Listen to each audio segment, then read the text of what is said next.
Yo, YouTube, welcome once again to my channel. At medyo matagal-tagal nga tayong hindi nagkita-kita at medyo busy. And ngayon, gusto ko lang i-update kayo dun sa isa nating project in focus, okay, na ginagawa natin. At ito yung yung apartment na yung lagi nating pinakikita. We're actually running 4 months already. Ang target natin is actually November, pero tingin ko kakayanin natin ng earlier. Almost tapos na tayo sa mga structural and nasa na tayo ngayon, nasa partitioning na. So far, so good naman, mabilis naman ang natin, development, okay. At yun lang, pakita lang namin yung mangyayari and then abangan nyo lang sa mga susunod na updates. Okay, so yun.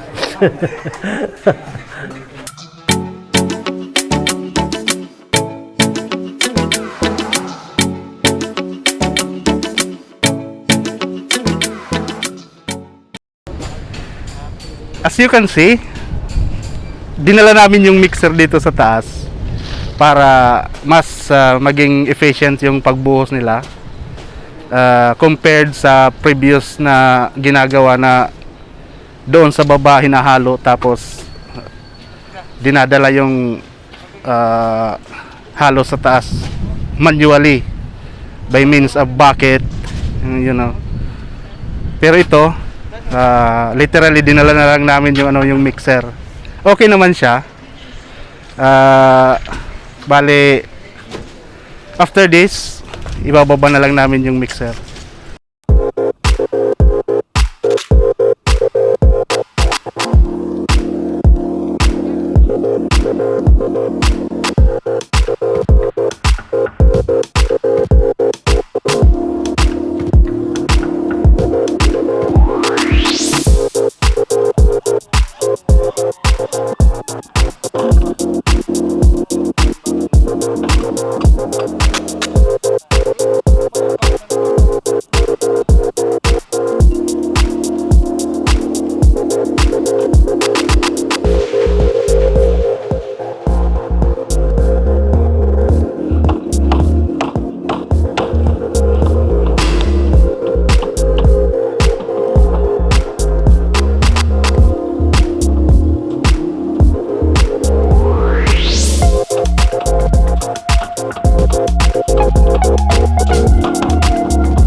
Okay guys, nandito na pala tayo sa third floor.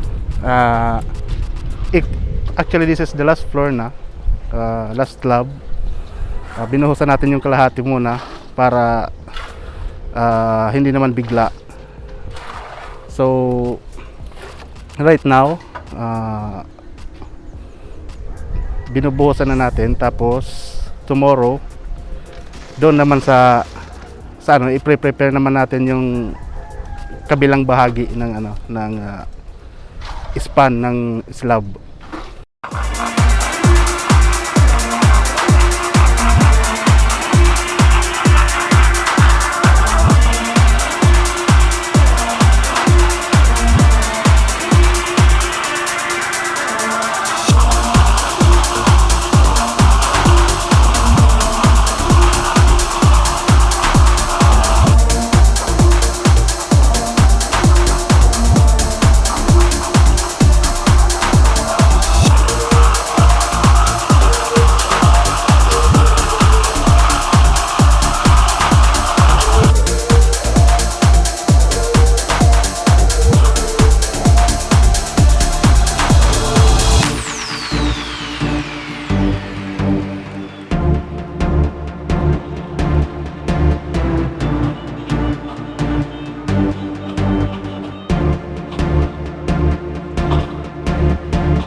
It's almost 3 months hanggang dito sa sa third floor. So after this yun, we will work on our masonry works.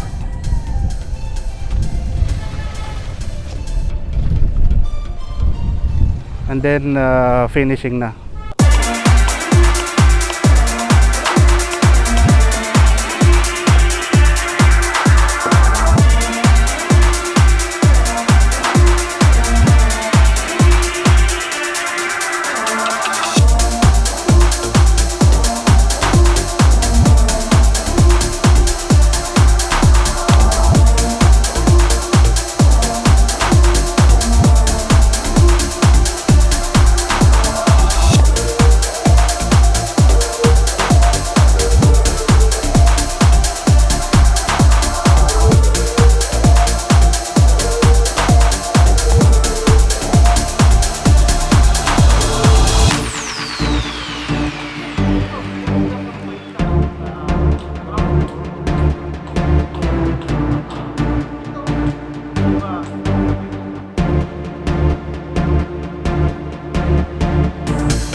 Yun, that was it guys. At maraming salamat pa lang sa patuloy nyo na support sa channel natin kahit medyo matagal tayong nawala. And sa mga first time na nanonood, please don't forget to subscribe. Beke naman. At mag-update kami lagi at sundan nyo lang kami okay, sa mga susunod na development dito. That's all. God bless. See you around.